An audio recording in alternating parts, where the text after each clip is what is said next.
ليلۃ القدر یعنی شب قدر کی آج الحمدللہ چوتھی رات ہے۔ شب قدر کی چوتھی رات بڑی اہمیت والی رات ہے۔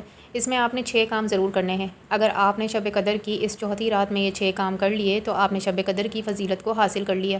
چوتھی شب قدر میں کرنے والے سب سے پہلا کام یہ ہے۔ محترم ناظرین، کیا آپ نے کبھی غور کیا کہ اللہ تعالیٰ ہمیں رمضان کیوں عطا فرماتے ہیں؟ اور یہ کیوں ہوتا ہے کہ جیسے جیسے رمضان کا مہینہ آگے بڑھتا ہے اللہ کی رحمتیں اور مغفرتیں بھی بڑھ جاتی ہیں؟ جب ہم رمضان کے آخری عشرے میں قدم رکھتے ہیں کہ پچھلے 20 دنوں کے مقابلے میں اس عشرے میں اللہ کی عنایتیں اور بخششیں بے حد زیادہ ہو جاتی ہیں۔ اسی آخری عشرے میں اللہ تعالیٰ نے سال کی سب سے قیمتی رات ليلۃ القدر رکھی ہے، جس کی عظمت اور فضیلت بے پناہ ہے۔ قرآن مجید میں اللہ تعالیٰ فرماتے ہیں کہ یہ رات 1000 مہینوں کی عبادت سے بہتر ہے۔ ليلۃ القدر کی ایک رات میں کی جانے والی عبادت ہزاروں مہینوں کی عبادت سے افضل ہے۔ 1 گھنٹے کی عبادت 9 سال کے برابر، 1 منٹ کی عبادت 55 دنوں سے افضل، اور 1 سیکنڈ کی عبادت 22 گھنٹوں سے زیادہ ثواب کا باعث بنتی ہے۔ آج ہم لوگوں کو 1 گھنٹہ یا کئی گھنٹے فضول کاموں میں ضائع کر دیتے ہیں، لیکن اسی 1 سیکنڈ میں ليلۃ القدر کی رات میں عبادت کرنا ہمیں 22 گھنٹوں کی عبادت کا ثواب عطا کرتا ہے۔ اللہ تعالیٰ نے یہ سب عطا کیا تاکہ ہر بندہ اپنے گناہوں کی معافی مانگے، اپنے اعمال کو نیکیوں سے بھرے، شکر ادا کرے اور ایمان کے ساتھ جنت میں داخل ہو، جہنم سے محفوظ رہے۔ یہ اللہ کی رحمت، کرم اور محبت کی وہ نعمت ہے جو ہر ایک بندہ کے لیے ایک موقع فراہم کرتی ہے کہ وہ تھوڑا سا وقت نکال کر اپنی زندگی کا سب سے قیمتی سرمایہ حاصل کرے۔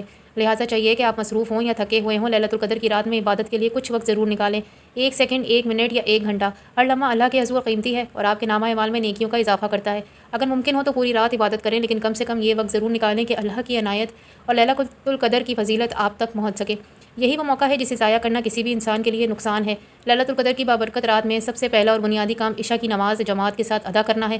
بظاہر یہ ایک سادہ سا عمل لگتا ہے، لیکن حقیقت میں اس کے اندر وہ عظیم برکتیں اور فضیلتیں پوشیدہ ہیں جن کا اندازہ انسان کو اس وقت ہوتا ہے جب وہ نبی کریم صلی اللہ علیہ وآلہ وسلم کی تعلیمات کو سامنے رکھ کر اس عمل کو دیکھتا ہے۔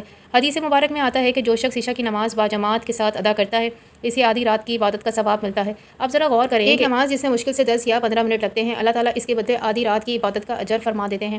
یہ اللہ تعالیٰ کی رحمت کی کتنی بڑی مثال ہے کہ وہ اپنے بندوں کے لیے عبادت کو آسان بنا دیتا ہے اور اس کے بدلے میں اجر کو بے حد بڑھا دیتا ہے۔ ليلۃ القدر کی رات خاص طور پر وہ رات ہے جس میں ہر لمحہ قیمتی ہوتا ہے۔ اس نیکی کی ایک ایک لمحہ نیکیوں کے خزانے سمیٹنے کا موقع ہے۔ ایسے میں اگر کوئی شخص صرف عشاء کی نماز کو جماعت کے ساتھ ادا کر لیتا ہے تو وہ دراصل اس مبارک رات کی عبادت کا ایک عظیم دروازہ کھول دیتا ہے۔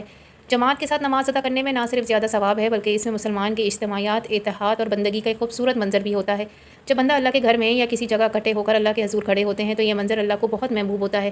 اس لیے جو شخص مصروفیات کی وجہ سے پوری رات عبادت نہیں کر سکتا، اسے کم سے کم یہ کوشش ضرور کرنی چاہیے کہ وہ ليلۃ القدر کی رات عشاء کی نماز جماعت کے ساتھ ادا کرے۔ یہ ایک ایسا عمل ہے جو تھوڑے وقت میں بہت زیادہ اجر و ثواب کا سبب بنتا ہے، بندے کو اللہ کی رحمت کے قریب لے جاتا ہے۔ یہی وہ پہلا قدم ہے جس سے اس مبارک رات کی برکتوں کا سفر شروع ہوتا ہے۔ ليلۃ القدر کی بابرکت رات میں دوسرا اہم عمل فجر کی نماز جماعت کے ساتھ ادا کرنا ہے۔ بہت سے لوگ رات کے کچھ حصے میں عبادت کر لیتے ہیں لیکن فجر کے وقت نیند یا تھکن کی وجہ سے سستی آ جاتی ہے۔ حالانکہ حقیقت یہ ہے کہ اس مبارک رات کی عبادت کو مکمل کرنے کے لیے فجر کی نماز جماعت کے ساتھ ادا کرنا انتہائی اہم ہے۔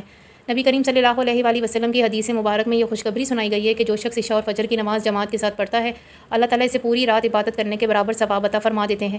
ذرا سوچیے، اگر ایک بندہ صرف چند منٹ اللہ کے گھر میں کھڑا ہو کر فجر کی نماز ادا کر لیتا ہے تو اللہ تعالیٰ اس کے بدلے سے پوری رات کی عبادت کا اجر عطا فرما دیتا ہے۔ یہی اللہ کی بے پایہ رحمت اور بندوں پر اس کا عظیم کرم ہے۔ ليلۃ القدر کی رات چونکہ سال کی سب سے قیمتی رات ہے، اس لیے اس رات کا ہر لمحہ قیمتی خزانے کی طرح ہے۔ جب بندہ رات کے آخری حصے میں اٹھ کر فجر کی نماز کے لیے کھڑا ہوتا ہے تو وہ دراصل اس رات کی برکتوں کو مکمل کر رہا ہوتا ہے۔ اس وقت کی عبادت میں خاص سکون اور روحانیت ہوتی ہے۔ رات کی خاموشی، دل کی عاجزی اور اللہ کے حضور کھڑے ہونے کا احساس انسان کے ایمان کو تازہ کر دیتا ہے۔ یہی وہ لمحہ ہوتا ہے جب بندہ اپنے رب کے سامنے عاجزی کے ساتھ کھڑا ہوتا ہے اور اس کے دل میں امید ہوتی ہے کہ اللہ تعالیٰ اس کی عبادت کو قبول فرما لے گا۔ اس لیے اگر کوئی شخص بہت زیادہ مصروف ہے یا اس کے پاس عبادت کے لیے زیادہ وقت نہیں ہے، تب بھی اسے یہ کوشش ضرور کرنی چاہیے کہ ليلۃ القدر کی رات عشاء اور فجر کی نماز جماعت کے ساتھ ادا کرے۔ یہ دو نمازیں ایسی ہیں جو تھوڑے وقت میں بہت زیادہ اجر و ثواب کا ذریعہ بن جاتی ہیں اور بندے کو اللہ کی رحمت اور مغفرت کے قریب کر دیتی ہے۔ ليلۃ القدر کی برکت رات میں تیسرا نہایتی اہم عمل قرآن مجید کی تلاوت کرنا ہے۔ یہ وہ مقدس کلام ہے جو اللہ تعالیٰ نے انسانوں کی ہدایت کے لیے نازل فرمایا۔ اسی عظیم کتاب کا نزول بھی اسی مبارک رات میں ہوا۔ جب بندہ ليلۃ القدر کی رات قرآن مجید کھول کر اس کی تلاوت کرتا ہے تو گویا اس رات کی اصل روح کے ساتھ جڑ جاتا ہے، کیونکہ یہ وہی رات ہے جسے قرآن نے خود یعنی 1000 مہینوں سے بہتر قرار دیا ہے۔ اس لیے اس رات میں قرآن کی تلاوت کرنا دراصل اس نعمت کا شکر ادا کرنے کے لیے برابر ہے جو اللہ تعالیٰ نے ہمیں ہدایت کی صورت میں عطا فرمائی۔ قرآن مجید کی تلاوت کے لیے ضروری نہیں بہت زیادہ مقدار میں پڑھے۔ اگر کسی کے پاس وقت کم ہے تو آدھا پارہ پڑھ لے، پاؤ پارہ پڑھ لے یا حتیٰ کہ چند صفحات ہی پڑھ لے۔ اصل بات یہ ہے کہ بندہ اللہ کے کلام کے ساتھ تعلق قائم کرے۔ بعض لوگ یہ سوچ کر تلاوت نہیں کرتے کہ ہم زیادہ نہیں پڑھ سکتے، لیکن حقیقت یہ ہے کہ اللہ تعالیٰ بندے کی نیت اور اخلاص کو دیکھتا ہے۔ اگر کوئی شخص صرف چند منٹ کے لیے بھی قرآن مجید کی تلاوت کرتا ہے تو وہ بھی اللہ کے نزدیک قیمتی عمل بن جاتا ہے۔ ليلۃ القدر کی رات میں قرآن پڑھنے کا ایک فائدہ ہے کہ اس وقت دل نرم ہو جاتا ہے اور آیت کا اثر انسان کے دل میں زیادہ گہرائی سے اترتا ہے۔ جب بندہ اللہ کے کلام کو پڑھتا ہے تو اسے اپنی زندگی، اپنے اعمال اور اپنے رب کے ساتھ تعلق کا احساس ہوتا ہے۔ یہی احساس انسان کو توبہ، اصلاح اور نیکی کی طرف لے جاتا ہے۔ اس لیے اس بابرکت رات میں کوشش کرنی چاہیے کہ قرآن مجید کی تلاوت ضرور کی جائے، چاہے تھوڑی ہی کیوں نہ ہو، کیونکہ اللہ کے کلام کے ساتھ چند لمحوں کے تعلق بھی انسان کی زندگی کو بدلنے کی طاقت رکھتا ہے۔ ليلۃ القدر کی بابرکت رات میں چوتھا اہم عمل ذکر اور اذکار کرنا ہے۔ ذکر دراصل وہ عمل ہے جس کے ذریعے بندہ اپنے دل کو اللہ کی یاد سے زندہ رکھتا ہے۔ جب انسان کی زبان پر اللہ کا نام جاری ہوتا ہے تو اس کے دل میں سکون، اطمینان اور روحانی روشنی پیدا ہوتی ہے۔ قرآن مجید میں بھی اللہ تعالیٰ فرماتا ہے کہ دلوں کا سکون تو اللہ کے ذکر میں ہے۔ ليلۃ القدر جیسی عظیم رات میں ذکر اور اذکار کی اہمیت اور بھی بڑھ جاتی ہے، کیونکہ یہ وہ وقت ہوتا ہے جب بندہ اپنے رب کے بہت قریب ہوتا ہے اور اللہ کی رحمتیں اپنے بندوں پر خاص طور پر نازل ہو رہی ہوتی ہیں۔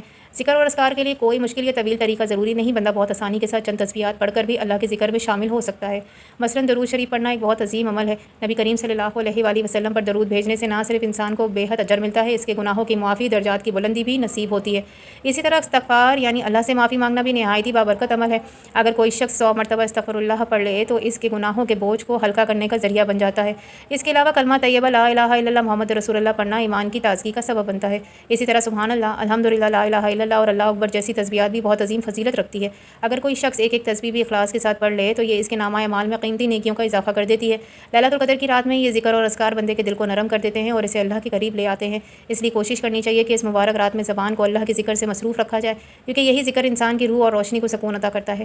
ليلۃ القدر کی بابرکت رات میں پانچواں اہم کام اپنے گناہوں کو یاد کرنا اور اللہ تعالیٰ کی نعمتوں پر غور کرنا ہے، جو انسان کے دل کو نرم کر دیتا ہے اور اسے سچی توبہ کی طرف لے کر آتا ہے۔ جب بندہ تنہائی میں بیٹھ کر اپنی زندگی کے بارے میں سوچتا ہے تو اسے احساس ہوتا ہے کہ اللہ تعالیٰ نے اس پر کتنی بے شمار نعمتیں نازل فرمائی ہیں۔ ہمیں آنکھیں عطا کی ہیں جن سے ہم دنیا کو دیکھتے ہیں، کان دیے ہیں جسے ہم آوازیں سنتے ہیں، زبان دی ہے جس سے ہم باتیں کرتے ہیں، ہاتھ پاؤں دیے ہیں جن سے ہم اپنے کام کاج کر دیتے ہیں۔ یہ سب ایسی نعمتیں ہیں جن کا اصل قدر ہمیں اس وقت معلوم ہوتی ہے جب خدا نخواستہ ان میں سے کوئی ایک نعمت کم ہو جائے۔ تو ذرا تصور کریں، اگر انسان کو سانس رک جائے تو اس کو دوبارہ سانس لینے کے لیے کتنی بڑی جدوجہد کرنی پڑتی ہے۔ ہسپتالوں میں لوگ آکسیجن کے لیے کتنے پریشان ہوتے ہیں اور ایک ایک لمحے ان کے لیے کتنا قیمتی ہو جاتا ہے۔ اگر آنکھوں کی روشنی چلی جائے تو انسان کو کتنے ڈاکٹروں کے چکر لگانے پڑتے ہیں اور کتنی تکلیفوں کا سامنا کرنا پڑتا ہے۔ جب بندہ ان نعمتوں کے بارے میں سوچتا ہے تو اس کے دل میں اللہ کے لیے شکر گزاری پیدا ہوتی ہے۔ اسی کے ساتھ وہ اپنے گناہوں کو بھی یاد کرتا ہے، تو اللہ نے اتنی نعمتیں عطا فرمائیں لیکن ہم نے اس کے باوجود کتنی کوتاہیاں اور خطائیں کی۔ یہ احساس انسان کے دل میں عاجزی اور ندامت پیدا کرتا ہے۔ ليلۃ القدر کی رات میں جب بندہ اپنے گناہوں کو یاد کرتا ہے تو اللہ کی نعمتوں کو پہچانتا ہے تو اس کے دل میں سچی توبہ نکلتی ہے۔